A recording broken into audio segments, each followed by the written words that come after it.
conservative, constitutional. It's the Andrew Cooperrider Show, keeping you informed on what's going on right here in Kentucky. And welcome, everybody, to a very special episode right here on the Andrew Cooperrider Show. I'm joined today by candidate for Senate, Michael Faris. Now, for those of you listening on radio or watching on TV, the starts and stops might seem a little bit abrupt. We're trying to have a conversation, and it's harder to kind of break it down time-wise for you all. So what we're going to do is we're just going to kind of talk, and then I'll try to make sure I cut in the ads and cut in the commercials and stuff for those of you watching there at a point that makes sense, that is at least somewhat you're able to deal with and it not throw off your thoughts too much. But if you want to watch this kind of continuous, you can go over to theandrewshow.com. Once again, that's theandrewshow.com. Hit the Listen Now tab, see all the different places where you can listen to the Andrew Cooperrider Show. But without further ado, sir, thank you so much for joining us today. So you're running for the Senate. Absolutely. Yes, sir. Thank you for having me. Yeah, absolutely. So I know putting this together, a lot of people asked for you to come on and talk here. Not often talked about compared to some of the other three, Nate Morris and Andy Barr and Daniel Cameron. Why do you think that is? Well, obviously, I think the first two are pretty obvious, being Cameron and Barr, simply because of their previous political affiliations with their careers. Now, Nate, I mean, can't really explain him other than I think, me personally, I believe that there's something going on, that he's being propped up by the establishment. I don't know. I think there's a lot of liberal policies attached to his name, and, he's been kind of a poster boy for Mitch since he's been about 21, fundraising a lot of money for the man, even though he's kind of running as a anti-McConnellite or whatever. I think obviously him hitting, Donald Trump Jr.'s podcast really elevated his voice. I believe what's his name, Charlie, had a fundraiser for him in Shepherdsville. So, there's the social media aspect of that with these big, influencers or conservative influencers, whatever. I think also as well, when the establishment media is looking at it, they're looking at it to say, do we believe this person has enough of an opportunity to go ahead and is that worth covering? I mean, I can tell you from running statewide for state treasurer, while I was running statewide for state treasurer, there was just everybody and their mother running for governor. Okay. Right. And so it's definitely difficult to kind of pick through and say, hey, this is who we should follow along with. This is who we shouldn't. And to paint it in for you, I mean, we literally had a guy who was running for governor, and when he did get invited to like forums and things, he would more often than not use at least one, if not two, of his question asking times to pull out his phone and play a song. He'd play a song, just a random song. I forget what it is. For those of you watching at home, I'll clip in a video of that here real quick, so that way you all see what I'm talking about.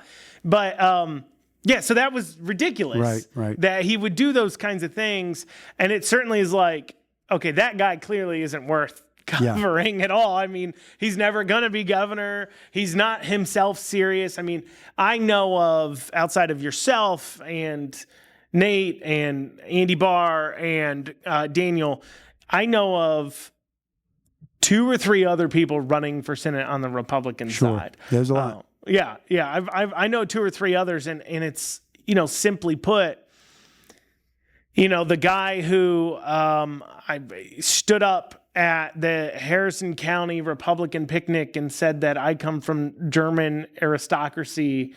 So I hadn't seen that. That's what he said. He stood up. I forget what his name was. I know his first name was Donald because he called himself the other Donald. Gotcha. And then I can't remember what his last name was, but he stood up and he said that he comes from German aristocrat. He comes from German royalty. Gotcha. Therefore, leadership is in his blood. Gotcha. It is his birthright to be a senator.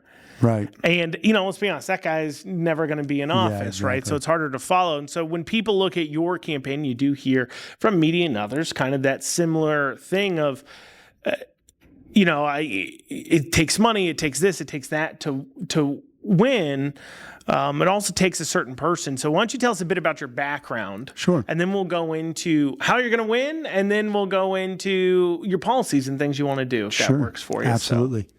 Yeah. So I'm, from Elizabethtown, Kentucky. I was born in Corydon, Indiana, in 1986, 5 days before Christmas. And then, of course, that sucks, man. It did in early life, but as I grew up, my adoptive mother made it a point to separate the two. You sure? Oh yeah, she made it a point. My son's birthday is like December 2nd, so actually, sometimes we look at it and we're trying to split the budget. I have a sister whose birthday is the 24th as well, so that's her biological child. But anyway, yeah, she always made it a point to make sure we knew our days were special.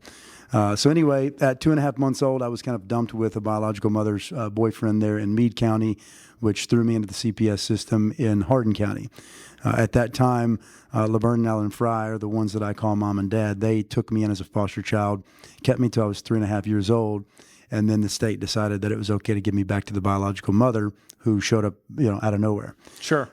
Which to me is an interesting thing. I think it's a failure of that system. And also one of those things we need to really look at, and I'm sure you're very aware of the failures of the child protective system in Kentucky as well. It's always so, I think the big debate there that always goes on is how do you balance what's the value of a child being with their biological parent compared to that parent's issues effect on that child. Well, so, and then where's that point where sure the parent isn't very good, but it's a biological parent, and so the negatives of effects that their issues would have on their child is outweighed by like the adoptive negative effect. I know it's so case by case. I think mainly there should be. Just like anything has a statute of limitation. I mean, if you're going to be missing for nearly 3 years, I think that needs to be taken into consideration as far as like, well, why did you wait until now? This child has now, as an adolescent, those are very impressionable years. And so I've lived my whole life until that 3.5-year-old stage thinking this is mom and dad. So, I mean, even as the story goes, when this woman shows back up in my life, they tell me, oh, this is your mother, and I've kicked her in the face because she's down on her knees trying to hug me. Yeah. That's a very honest, childlike reaction because now the child feels lied to. Sure. So anyway, at that 3.5-year-old stage, I went back with the biological mother. She was still messing with some men who weren't really great, treated us quite well. I have a biological sister as well. Still speak to her. I'm in touch with her. Not as often as, the others here with the adoptive family, but sure. Lived with them until I was, 12 years old when the man and woman I call mom and dad today, Laverne and Ellen Fry, they took what they call parental guardianship. It wasn't actually a full-scale adoption. But basically, I'd gotten enough trouble with no structure, no discipline as a child that the probation office was like, hey, we're going to put you in a boys' home. So, basically I'm the success that wasn't supposed to be per se. And, by the grace of God, found a good family that loved me and cared to give me structure and guidance. And that happened out in Sonora, Kentucky on their farm where we raised tobacco and hay. So you learn the values of hard work, morals, and then good, being good, godly people, Christian conservative family. So, was with them until I was 18, joined the Air Force, did one term of service there.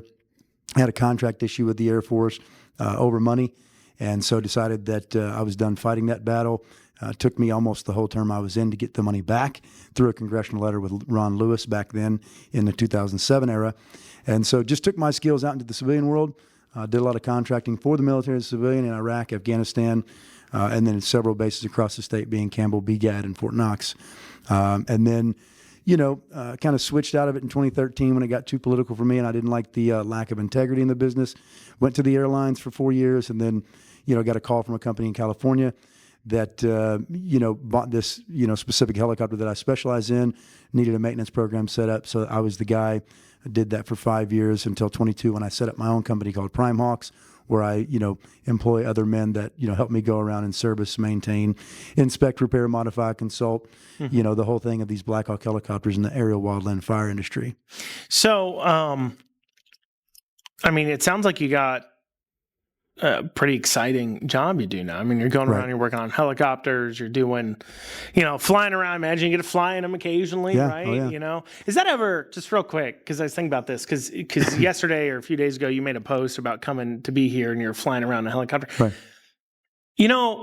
As a mechanic gets in a car to test drive to see, what's wrong. Is it ever nervous getting into a helicopter you just worked on and you're like, oh no. Not at all. Never. I mean, for me, will it work? There's a lot of, kind of political thing that I'm getting involved with now. And I think something we have lost is the black and white of everything.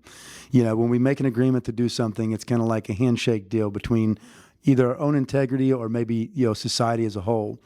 There's a way to do things and there's a way you don't do things. And so if you follow that book, there's about a 30% reduction in failure built into that system, that even if you, lean 5% one way or the other, that you're going to be in good shape. So I never sent an aircraft off that I wouldn't get into myself. And that's, by design, because I'm standing behind my work. Do you guys not ride in them after you fix them? Oh yeah, absolutely. That's what I'm saying. Do you do it every time? Just about every time. It depends on the work scale, right? So some things require MTF, which is a maintenance test flight. Some do not. If we're just... do you fly them or do you have a pilot? No, there's a pilot that'll fly them, yeah. And so basically we would just be like an engineer. Or do you have your helicopter? No, I'm not a pilot. Legally cannot fly them. I think physically it would be easy. I have done it before, but we won't go into that. It's not legal to do. My brother-in-law was an Apache helicopter pillit in Cool. the Army. So Very cool. He was a lot around that, and he flew for the airlines and stuff. So speaking of kind of your background, it sounds like doing cool, got a lot going on. Why do you want to get involved in politics? Why do you want to run for Senate? Well, to be honest with you, I initially came interested in the governorship that Cameron ran for against Bashir. But I liked Cameron, and I didn't want to go against him. And so, I kind of put my faith in him, going from that AG spot to the governorship. And then, of course... What drew you to the governorship? What kind of brought you in? Honestly, you wanted to run for something? At that time, it was a lack of understanding of the job of a governor of a state, and the issues that I had federally with what I was facing, not only just over the last, let's call it 5 years, but I think just overall dealing with the federal government and their lack of the ability to execute on terms that they agree on. So, waited the whole thing out with Cameron. Obviously he didn't make it, and I think that there was a mixture of reasons why, and we can go into that if you want or if you don't. But ultimately, as I researched kind of what my battles were with the federal government, I realized that the best place for me to step into would be a U.S. Senate seat. And what was your issues with the government? So obviously we're all pretty aware of the COVID shenanigans, but basically my job, because of how far out I have to travel. I have to be on an airplane, sometimes anywhere between 5 to 8 times a month. And due to, childhood trauma, I can't wear a mask, for long periods of time. And so I have a medical exemption from it. And so I followed their illegal policies to, supply them the mask exemption and all that with the airline. And through the CDC mandate and the security director from the TSA. And even after I submitted that, they would come back and say, well, you need a negative COVID test. So also, again, illegal per the ACAA, which is the Air Carrier Access Act. Did it anyway, gave them the negative COVID test. I was never sick, never looked ill. I look exactly as I do today sitting in front of you. And they still told me that, my disability didn't qualify to be exempt from this mask exemption. And so just, to kind of give you an understanding of what that is, that childhood trauma consisted of me being drowned in scalding hot and chilled bathwater as a child by these men that my biological mother was dealing with. And so, I don't live a victimhood mentality, but there's some things you cannot do based on prior experiences, especially as an adolescent. So obviously I was adamant about getting this exemption, and I just cannot wear them for long periods of time. It makes me angry. It gives me headaches. It makes me black out. And, obviously being angry in airspace is not much something you want a passenger to be in. And then especially blacking out, because then now you've kind of lost consciousness and you can actually do things with your body that you aren't aware of, whether that would be fighting or fainting or whatever. That's not something you want in your nation's airspace. So you would think that the airlines would have taking that So into you were a consideration. passenger. I was a passenger, Okay. correct. Because you said you worked for the airline. Well, I did at one time, but that was pre-COVID. This was pre-COVID. That was pre-COVID. Okay. I was doing Yeah, the year is no, year and so- adds up. I was like, well, he said 5 years. And so interestingly enough, okay, so this was as a passenger. this was as a passenger doing, this Black Hawk maintenance across the globe. And actually, if I would have still been working for the airline, I probably would have been fired, because I would have been doing everything I could to protect, the nation's airspace from this kind of federal government overreach. And I think that doesn't fare well in politics to be a lone rebellion, in the face of a large scale, mass psychosis operation, in my opinion. So anyway, I sued the TSA because of this security directive. And the next day I was put on a terrorist watch list, which is the Quad S Quiet Skies list that you see, Tulsi Gabbard and them, kind of speaking about now that she was on. Granted, the federal government, even now with the Coy administration and folks who are supposed to be freedom fighters, I've heard nothing about this to this day. And we're almost 5 years removed from this whole debacle.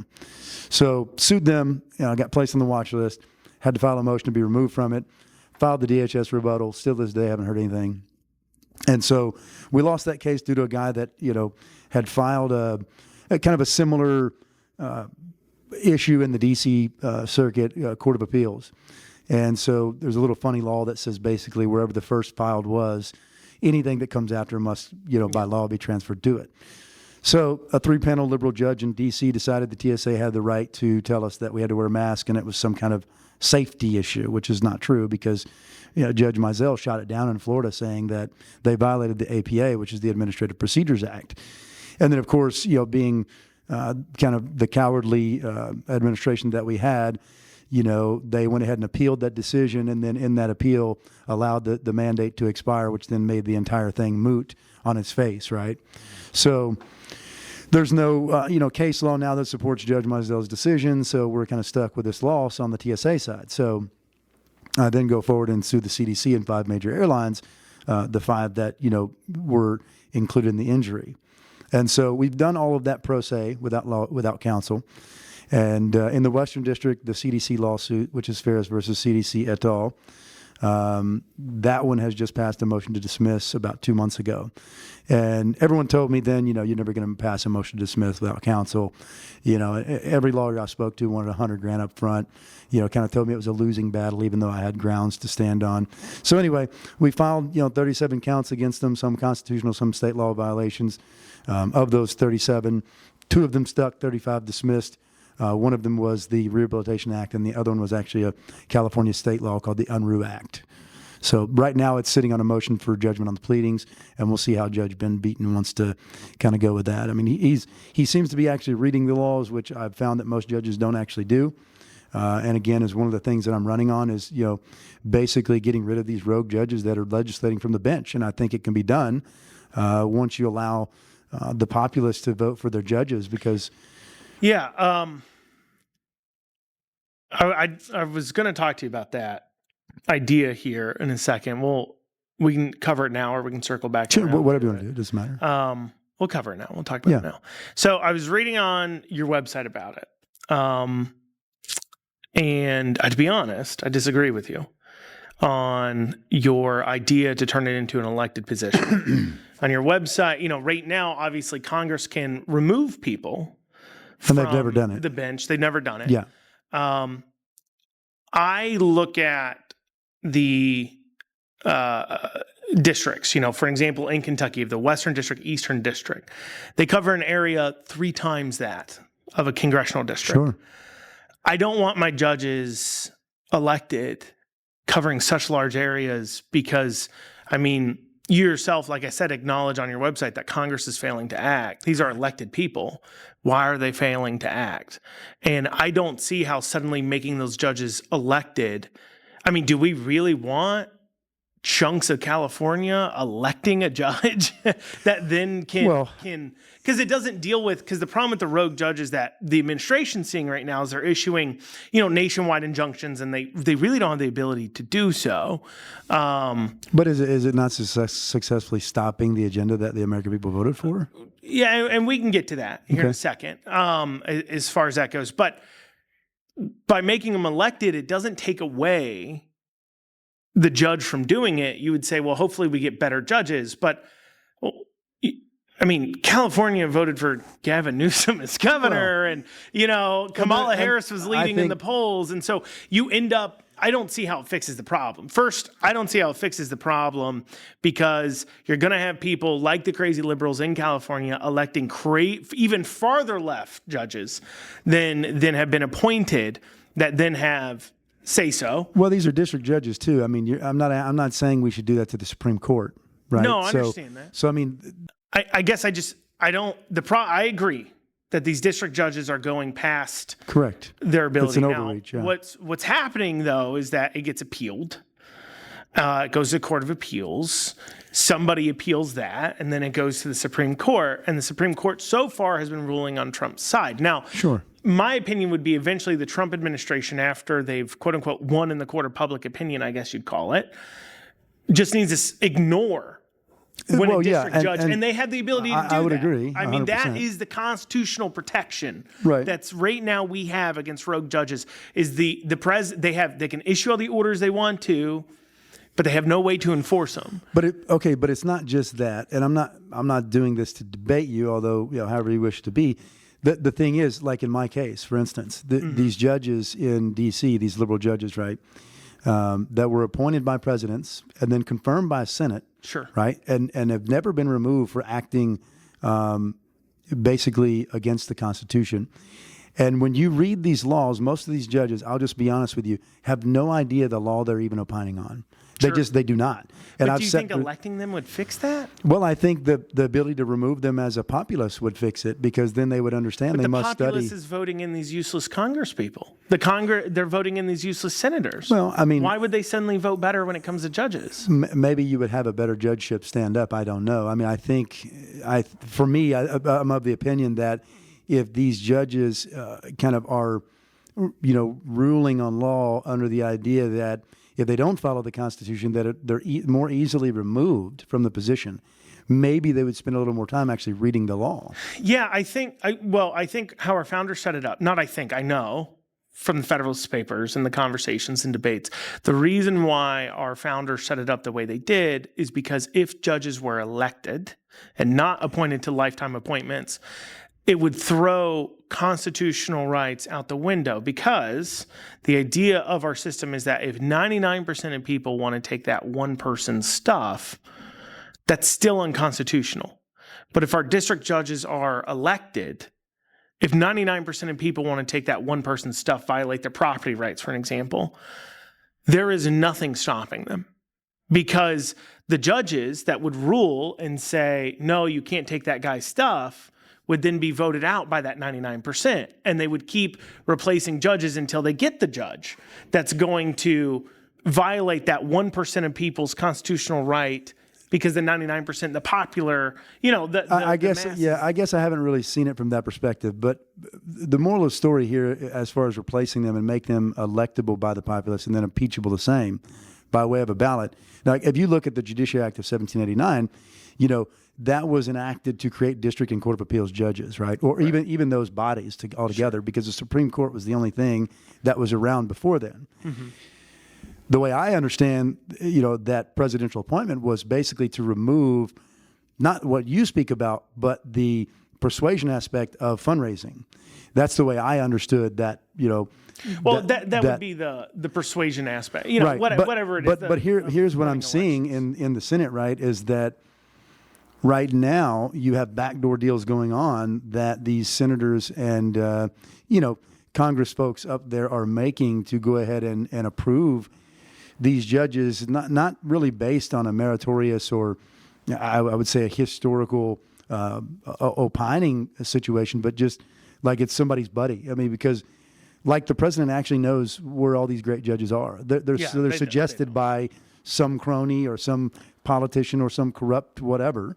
I mean, let's be honest. Trump didn't even know when he endorsed Daniel Cameron for governor. He didn't even know when the governor's election was. Well, and that's what I'm saying. There's a lot. There's so much information. Nor should he be expected to. I mean, right? It's a lot of information. Well, it's a little small thing that's going. Yeah, exactly. And I mean, as the governorship goes, I mean that guy's the president of the state in that manner. So, like, obviously, the people should be paying attention to that. I mean, and it is the voters' job to do their research and say, well, what is it about this guy? And, how was he raised? What's his moral compass? I mean, is he a Christian, right? Is he, does he believe in the Constitution? Does he know the Constitution well enough to, basically, let's say, kind of operate on it, right? So, I mean, even myself, I'm a little bit, I would call dumb in the constitutional level as well, because there's certain aspects of it that you have to study. Right. And it takes years to really understand, kind of the makeup, where it came from, what the language is, then versus now. And so that's why I want to make a point. In 1789, the fabric of our country was very different. You had men and women who had just liberated themselves from rogue government. And so those judges, I think the people as a mass were saying, yeah, let the president select them, because he's got our interest in mind, and so do our, senators who we've elected, because they've been, once removed from the single man rule. That's not happening now. You're 250 years removed from it. The last 40 of it been corrupt more than ever. And so what you have is basically, they're going to get confirmed anyway. You also had smarter people voting, though. Well, yeah, but it was a reduced populace. They were closer knit people. They paid more attention. It's not even just that. It's that the rules were white male, which, like I said, not necessary, but they did have a rule of being a property owner, and the idea being is that if you own property, so only, basically white males that own property were voting. Well, maturity, integrity level. Right. I mean, that's what it was based on. To maturity. Right. The property ownership leads to maturity, and however they arrive there. Understanding how those rights actually bump against the law too, right, and then the sovereignty of it. Right. And so that's where, frankly, compared to any Joe Schmo off the street, if you had only, let's say, people above a certain age, or me personally, what I've said we could do to really fix, especially in our down ballot races, the intelligence level factor of our voters would be to take names off the ballot and just have them write the name and I of watched who they that. want to vote I watched for. that little segment you did with Kim, and I don't know how that play. I mean, I think you're right. There needs to be, a little bit of this kind of leaned on the voter to engage, right? Because just another thing you spoke about before, and I've went over this several times with other people about the money, right? And so I don't mean to switch subjects, but basically, the idea that you hear the state of Kentucky, and this is actually, I think, countrywide, we need to put forth better candidates. Well, you're not going to find that candidate in somebody who's supported by a PAC. You're not going to find that candidate who's already a politician. You're going to find that candidate in somebody who is liberty-minded, and like you said, maybe a business owner, or it's all about experience and rejecting the idea that basically these problems that you have are these politicians' problems. They're not. You have to make them their problems. And until it's uncomfortable in the pants for them, they're never really going to care about your problems. Mm-hmm. That's at local or federal level. And another thing we need to be doing is educating voters on what these seats have the authority to do. I can't tell you how many constituents have called me and saying, hey, I have this thing in this local. Listen, I take pity on it, and I would be more than glad to help you or guide you on where you need to take that issue. But that's not even something that I could control or even have a voice on for you. Mm-hmm. So it's about understanding what is it a U.S. Senator does? What does that mean to you? What do you know or think that person has the capability to do, and place your voice in that position? Because a U.S. Senator's job constituently is just to basically bridge the gap between a federal program and the state sovereignty, and making sure it doesn't really kind of violate a law or rule, right? Mm-hmm. And beyond that, it's about the voting, and beyond that, it's about which if you Google it, it's funny. It's 30 to 40% of their job is fundraising for the next election. Sure. So it's silly. It really is silly. And if we don't engage as a people and become smarter as we were back then on who we're putting forth as candidates and electing, then you're going to get the same vicious cycle of slick-faced, suit-wearing politicians. Yeah, and I worry too, even on that aspect, because we had talked before we started recording where I mentioned, you have a lot of, there's a generational thing that's going on here. People 50s, 60s, 70s, that they're used to outsourcing their thinking. It was hard. It was literally hard to research a topic. Yeah, in the 80s and, I agree with that. and 90s before, you had, websites. What'd you do? Encyclopedia Britannica. Sure, you had to put your trust in someone you valued. You had to go to the library. In the same way that when my toilet breaks, I call a plumber. Sure. Back then, when it came to getting information, they relied on the quote unquote experts. Sure. And there wasn't, internet, and there wasn't a whole lot of things. What you had was a newspaper or two, and you had, 5 or 6 maybe news television channels, and most of that was just the nightly news. And so you weren't really well informed, and nor did you have the behavior of somebody to become informed about who you're voting for. You voted based upon ads and mailers and, those kinds of things. But was that... that was segmental. I mean, that's a time period, right? Because right. there was so my point there is, was a pre and there was a mid and now there's a post, and so you're seeing. Yeah, my point is that there's still that group of people though that grew up in that time. Oh yeah. That will not do the work to, not all of them. I'm not. If you're in that age group, I'm not. And you're watching this. I'm not even talking about you. Yeah. You're watching this. You're clearly not in this age group. You're not who I'm talking about. But there's people in that age group, and I've ran into it like knocking doors. Yeah. When I'm been out knocking doors for myself or others, and they're like, oh yeah, I collect up all the mail, and then I go through and figure out who to vote for. Or oh yeah, I collect it. I watch the ads and write them down as I go. I mean that literally. This lady showed me. She had a book where she had all the mail she'd been sent on every politician running. And that's what she voted on. Sure.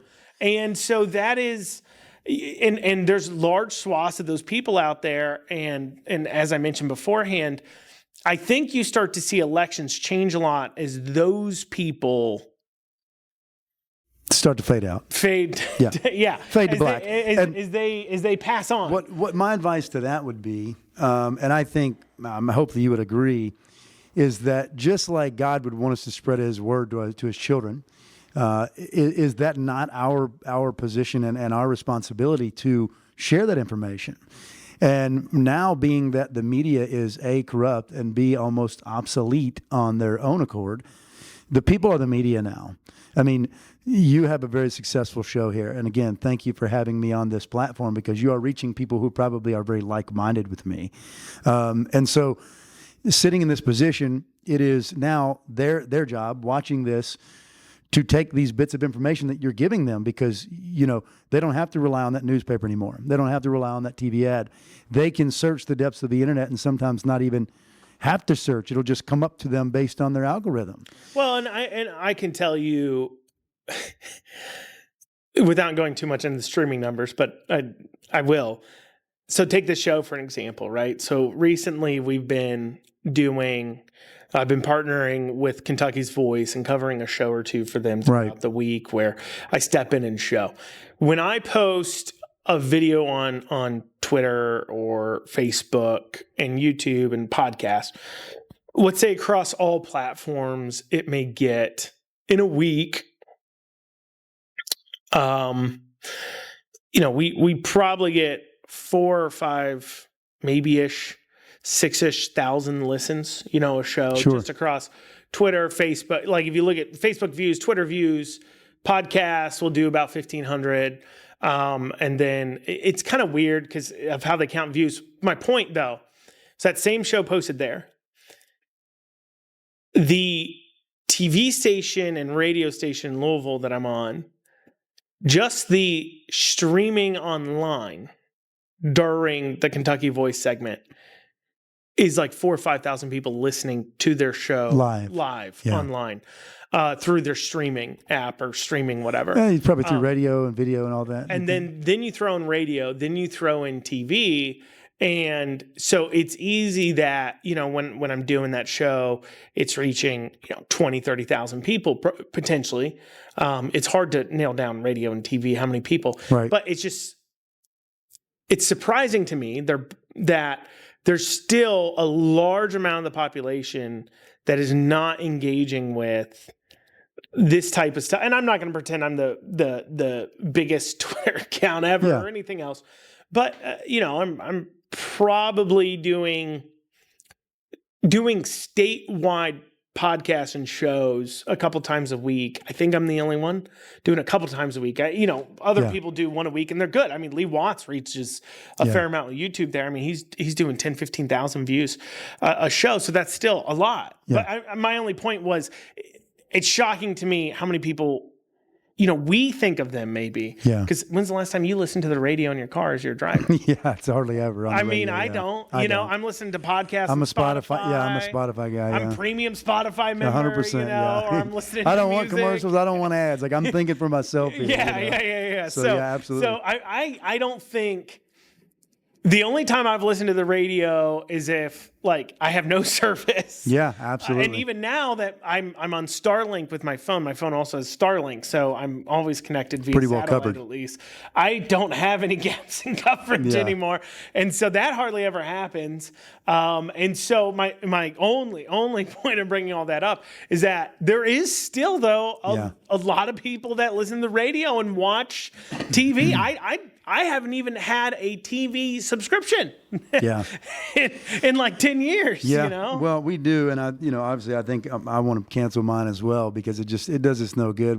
We only watch one or two things on there that we can get on YouTube now. And, but then it's like, do we also want to support monopolization? I don't know. It's kind of one of those things you hope that there's a little bit of competitiveness and, so and you try to keep. The point of the conversation was more about, does money still win elections? Can you win an election without money? I think money's still tough. Money's still tough. It is the battle to overcome, obviously. And listen, I'll just say it right now, as I've told these other folks I've spoke with, we are not going to get these endorsements. We are not going to raise these PAC monies.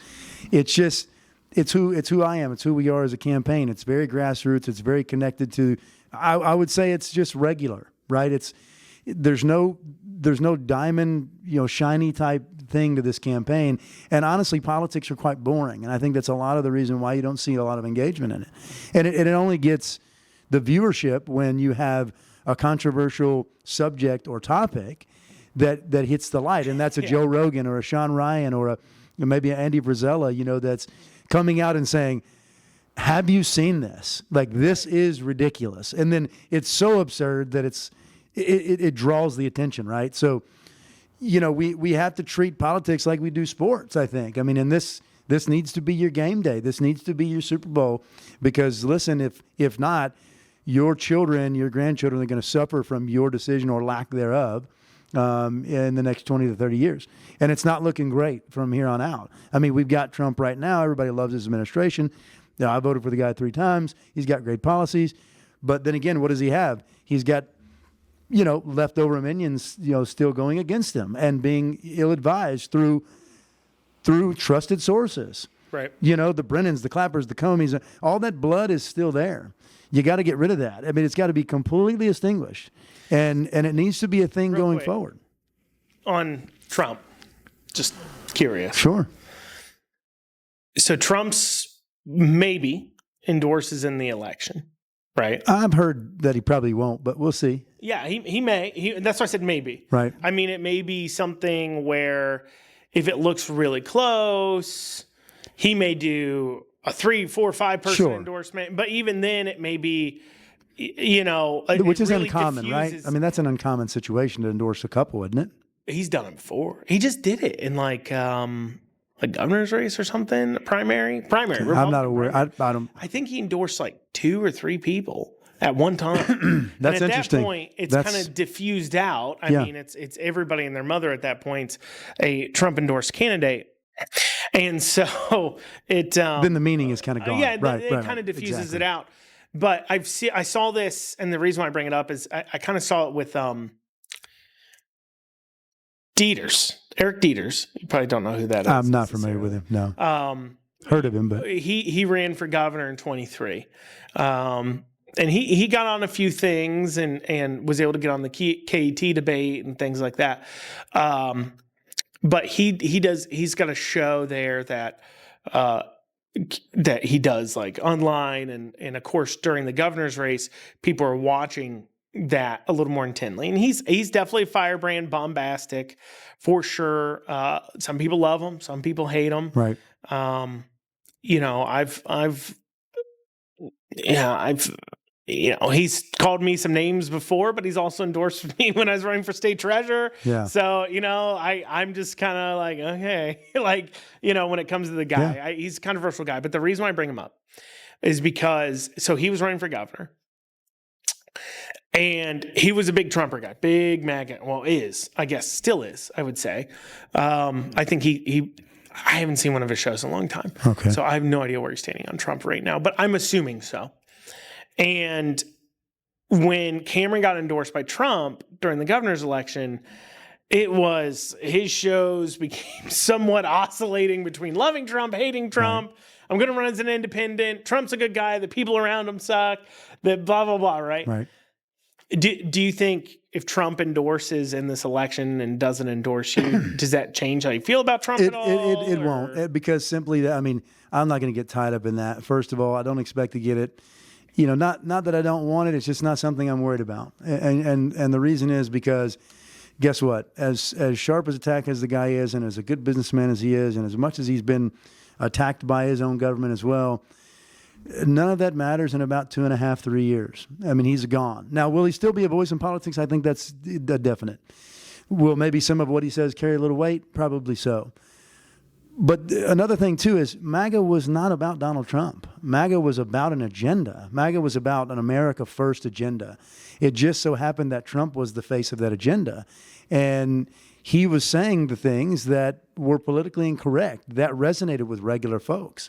And because of his ability to reach a nationwide audience, that's how he got him fired up. And so, because even though the media was after him, that also played to his benefit. Yeah. And so that's why you're not going to see a Cameron and a Barr and a Morris attack a guy like me. First of all, they'd be hard-pressed to find substance.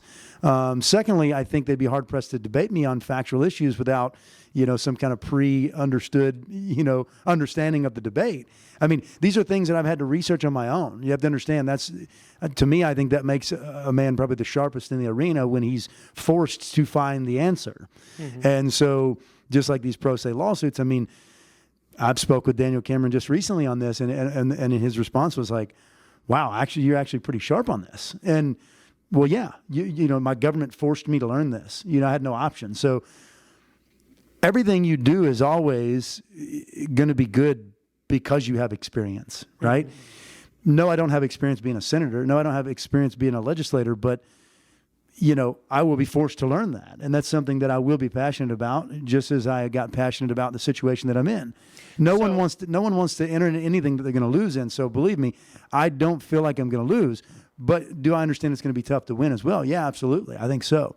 But I'm not worried about an endorsement. I think I would rather be endorsed by, as I tell folks, the guy at the gas station who's been struggling the last 10 years to pay his wages because of the economy. I'd rather take his endorsement because I see him every day. He knows who I am. I'm patronizing his business to make sure that he succeeds in his American dream or his way of life or his understanding of it. So those endorsements are what's going to matter more to me than even any of the politicians in this race or out of it. It's funny. I've always looked at, there's certain endorsements that matter. I think, Trump's obviously, if he endorses one solitary person that I think it carries weight. Carries weight. But it's always interesting to me. Like I recently saw Andy Barr posting about, some state legislators' endorsements and stuff. It's petty. It's silly. I don't think anybody really cares. Nobody cares. When I ran for state treasurer, there was a guy running who came in third that literally Mark Metcalf, the current state treasurer, and myself had maybe a few legislative endorsements from other people. I don't remember Mark getting any specific legislator's endorsement off the top of my head. He probably did get a few. Yeah. I just don't remember him getting any. I don't remember exactly who maybe I got, but a few people spoke at fundraisers for me.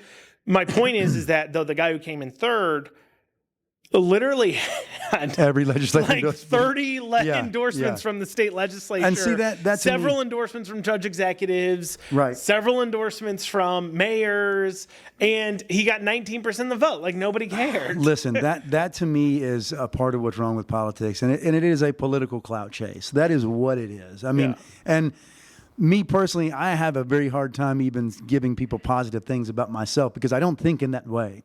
I'm minded in helping others more than, even myself, and anyone who's ever worked for me is going to tell you that, you know, at all costs, I advocated for their well benefit of being someone who produced a product either for me or under my leadership. Because, you know, what you have to understand about leadership too is these people are reflective of how you treat them.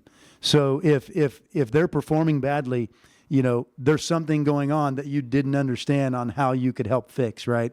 That's what I've learned as a leader through my life. And I've been doing this in places of war and in places of peace, you know, for many years, and anywhere from 5 men to 200 men. So it's something you learn. It's a art that's lost in clout chasing. You know, I don't help these people to get accolades. I help these people because they matter. I help these people because they make my job easier when they are happy. And so even if that comes at a cost that I didn't factor in, it's easier to adjust for that cost than to have a disgruntled force.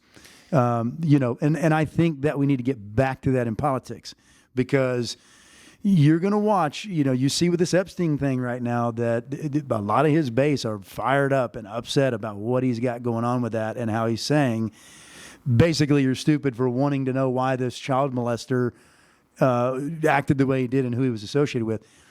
I don't know it that much either way, but I'm seeing it. It's in my face, right? It's being politicized. And would you support something like Thomas Massey's absolutely resolution? Yeah, I think it needs to be found out, because just like I spoke to these gentlemen the other day, children are the most vulnerable in our society. So if you're attacking those people, that's a problem. Yeah. And anybody associated with that ring and that ring leader, it is strange, should be hunted for sure. It is strange how, and I mentioned this in a show a few days ago or last week. I don't know. I just remember I mentioned this, that they put out this memo saying case closed. Yeah. And now there's been more yeah, it's just like investigative easing action back into it on like, Epstein over the last several weeks right. than there was ever before.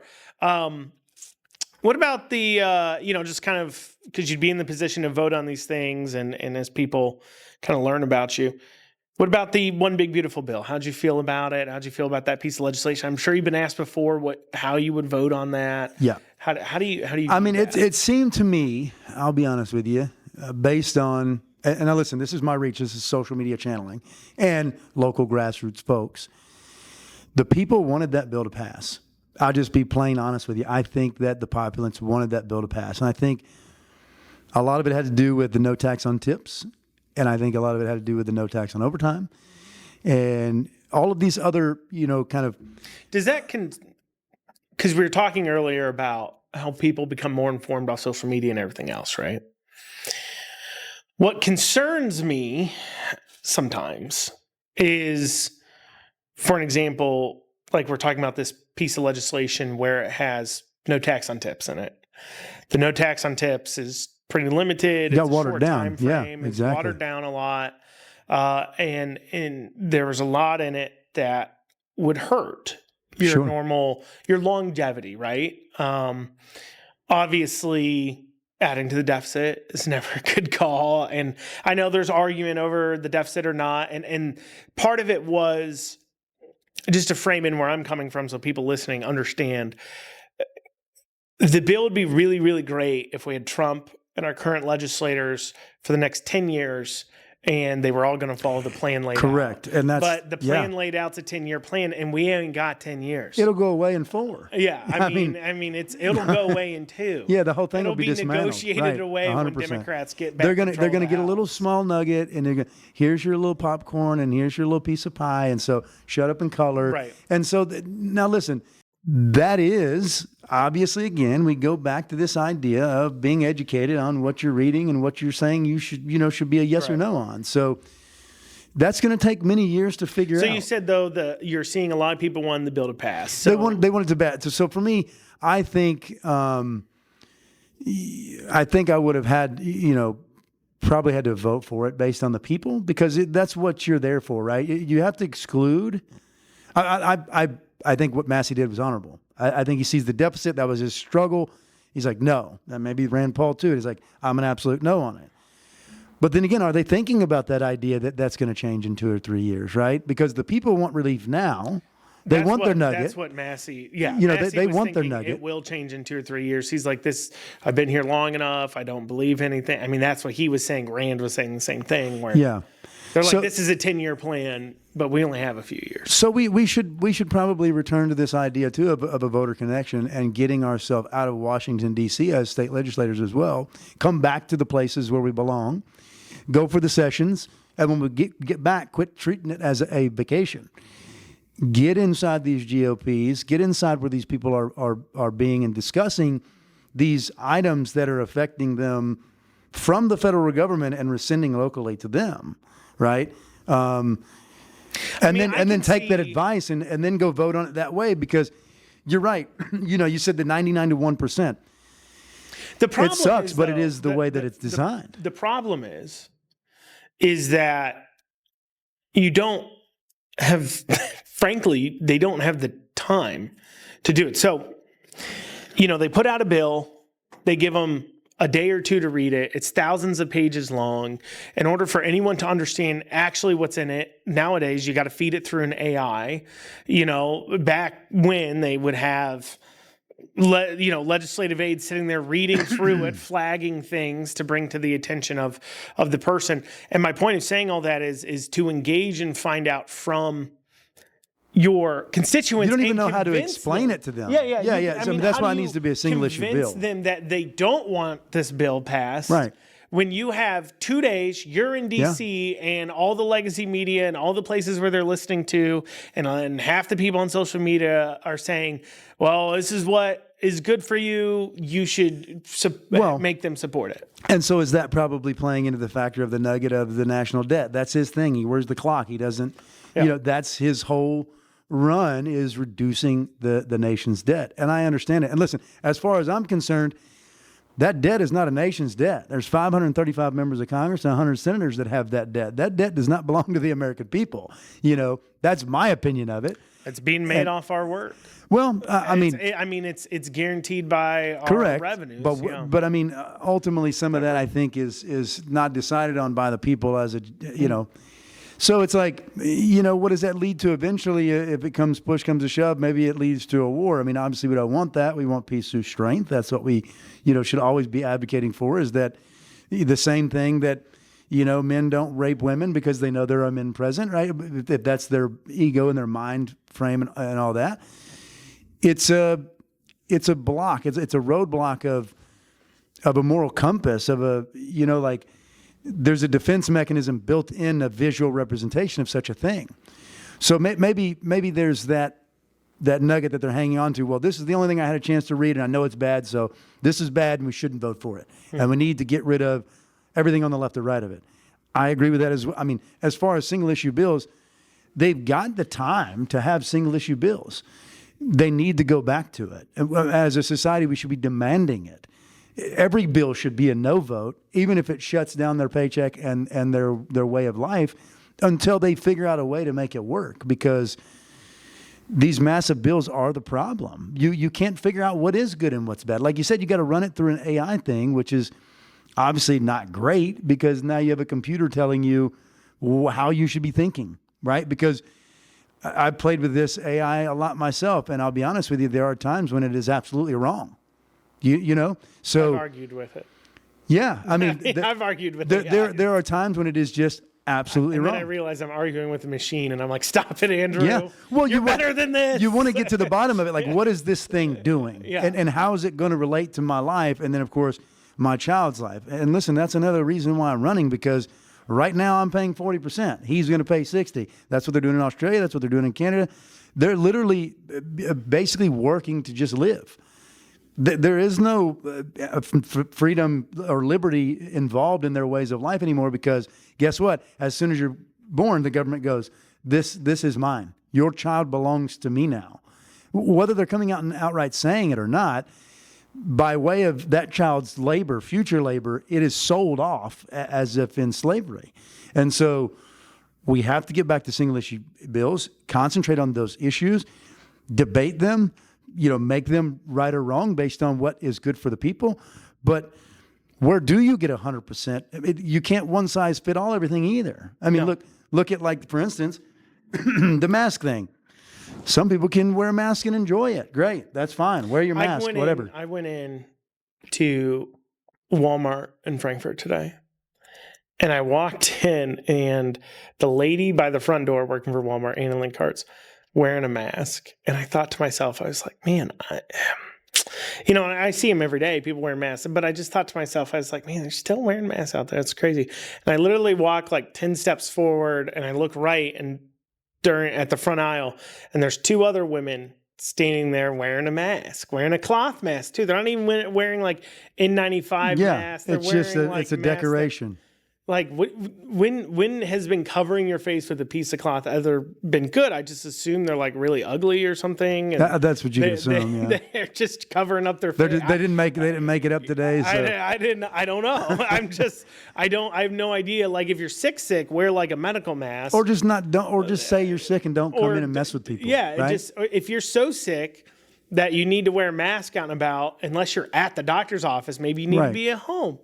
Just an idea. And so, that was kind of confusing. But I think also our labor force has demanded, for instance, I'll tell you, like factory work, if anybody's in the factory, when you call in sick, it's like the worst thing ever. And you're like, there's point one. It's like, what the hell do you want me to do? Like, I'm a human. I get sick, right? Now I'm not very sickly, but there are people that are. And of course, that factory demands on their presence. They're looking for a number in a day of brakes being made, frames being made, whatever, bags being made, you name it. But you also profit millions and billions of dollars to worry about that problem, right? And these people are being paid a wage, sometimes I think unfair wages, but you've quote unquote benefited them out of their rightful wage. And their benefits suck. And so if you want them to come in sick, maybe you pay to have a doctor on site.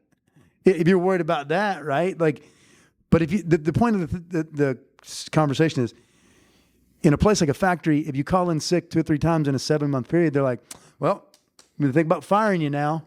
Well, and I think, if I'm to be honest, I think a large part of it is, 100% honest, I'm thinking back to like when I worked for other people and as a manager and stuff, I like never took sick days.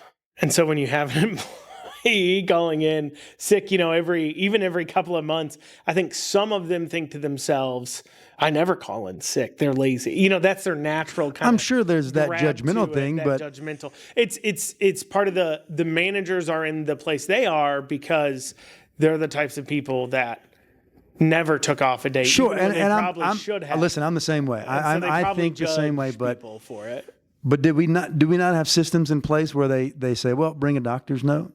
I mean, if it's a legitimate issue, then it's a legitimate issue. Yeah. And you got to quit judging people based on the factor of, hey, they get the flu more than this guy or that girl, or whatever. Right. So there are things in place to kind of, proof in the pudding, right? Same as, again, with the mask, like, even though it's illegal, they said, let me see your exemption. Well, here it is. He's a triple board certified neurologist. He's wrote the exemption. That is the person that sees me for this issue. There's proof in the pudding. Well, guess what? That's not enough. We're going to go a step further and violate your rights some more. We want more of your health data. You're a private airline. Back up, bro. Back up, So I'm not here to harm you. I'm not sick. These people are not going to get sick. Let's just do business, right? My job relies on me being able to make it 1,800 miles across the country to go perform a service for the wage that I need to make sure my family can live. Please just allow me to take the gateway, And then people, I agree. They have an argument that, well, that airline doesn't owe you constitutionally a route to that work. Correct. But we've built a system societally that's my only way to work.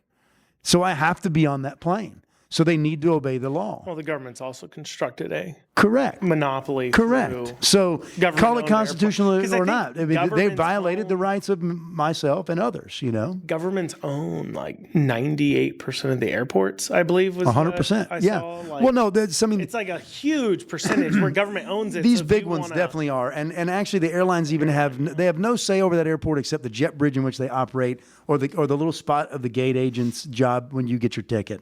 The rest of that is all monitored by federal law, or state law or, whatever clauses operate within that building and that structure.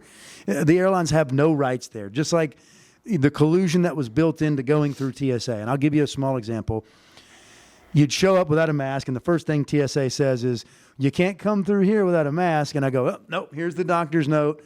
Well, did you ask the airline to come through TSA? Well, hold on.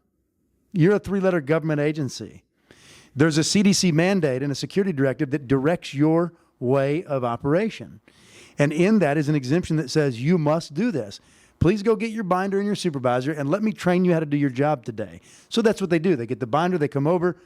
Well, looks like you're right, Mr. Faris. Okay, thank you. Please grab my bags and check them so that I can go through here. But they're like, well, what if you get to the gate and, oh my God, you could be confrontational. Oh, I'm going to be confrontational. You're damn right I'm going to be confrontational because I have an issue with this thing. Do you think telling TSA you're darn right, I'm going to be confrontational, it is of no matter. May have it is led of no to matter. You being put on the terrorist Nope, watch? it actually had nothing to do with it. Okay. As a matter of fact, I was just curious. As a matter of fact, it is said to be, I don't know this with fact, because when the Airline Council submitted their quote unquote proof that I should remain on this thing, they did it ex parte in camera, which means basically hidden from the view of the plaintiff and only to go to counsel. Here's the interesting part. I was my own counsel. So I should have, by law, been able to also see that ex parte in camera. But they said, oh, it's a matter of national security. So again, we've broke the law again as a government, where I should have had the right to see the stuff they had against me, if not at least my counsel. But because I didn't have, I'm the counsel. Please show me what you have.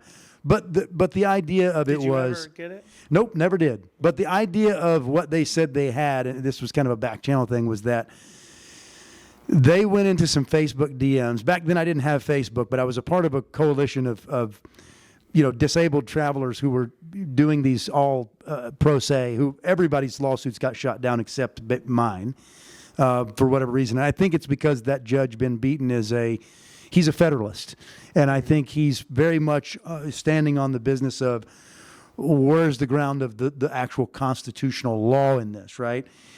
And that's where he lets the Rehabilitation Act and the Unruh Act go forth, because those are all law. And those laws are very clearly written that they wouldn't do what they did, even though they're just saying, well, Joe Biden told us to do it. So he's like, no. And he's saying that, you broke the law, and you got to explain a little bit how you get out of this, because he's kind of got you dead to rights. Neither here nor there. The explanation was that the DHS, the same 3-letter agency that was quadessing the Tulsi Gabbards and the other legislators who were anti-maskers, not because of disability, but on principle, they were going into Facebook DMs and Facebook groups. And so this coalition, we had decided we were going to book a flight. And on that flight booking, we were going to play the game just insofar to get boarded. And when we reached 10,000 feet and ding, the seatbelt can come off, the masks would come off too. And there was something like 50 of us that would be on this plane without a mask. And so the story behind it was that when they got a hold of that DM and those groups that were, basically protesting the mask, that they called it a threat to national security that would be going on a plane and removing a mask at 10,000 feet. And that's why we were placed on the watch list. Sounds dangerous. Sounds very, very much terroristic. Removing masks. Right. So therein lies the problem. So even if it was on those grounds, right? Even if it was on those grounds, and it wasn't due to the fact that they were being litigated against by a pro se litigant, some redneck out of Kentucky, right? It's still wrong. Where they got the information is still a breach of privacy. It's still wrong. Your government should not have the power to do that. They should not be in your direct messages with people in your private messages finding out that you're going to book a flight and unmask on an airplane. It's not a harmful thing. It wasn't even a terroristic thing. And it was not even confrontational, because listen, if we could have pulled it off, it would have probably been the tipping point because it would have made national headlines. Because as we landed, there would have been news cameras. There would have been flights from the pilots down to ground control. We have 50 passengers here who will not wear masks. That's going to be a big deal. They could not allow that to happen, because therein sets the precedent of lack of control. So they stopped it from happening. Had they not, it would have been a pretty big deal. And I think it would have made national news. And I think it would have been the tipping point where people said, they got away with it, And so let's organize more people to do it. I mean, we were going to take this flight and we were going to execute, the protest. It was a silent protest. We weren't even going to be confrontational. We weren't going to be angry. It was just, bing, all right, everybody's got a mask off. And the flight attendant's going to go, oh my God, half this plane is unmasked. And she's going to put an announcement on. And we're not going to follow the direction. Because not only that, they misrepresented the law. When you board these planes, they told you that it was a matter of federal law that you wore a mask and that you could be fined up to whatever $1,000. It was never a law. Nothing in Congress ever passed that you must abide by the federal transportation mask mandate. It was a mandate. So, as a matter of fact, the only thing that went into Congress about masking on airlines or in transportation modes was Rand Paul's bill to remove it. And it just didn't make it past, him. So anyway, moral of the story is, that's a part of what's kind of pushed me to run for this seat. I mean, getting back to the policy here and kind of having a conversation about why I'm doing this, I want people to understand what you're seeing go on with your federal government right now, overreaching into, first of all, your sovereign state rights and then your own individual liberties. That's got to be stopped. And the only way it stops is when you put someone forth who has basically the experiences that you have as a human living regular life.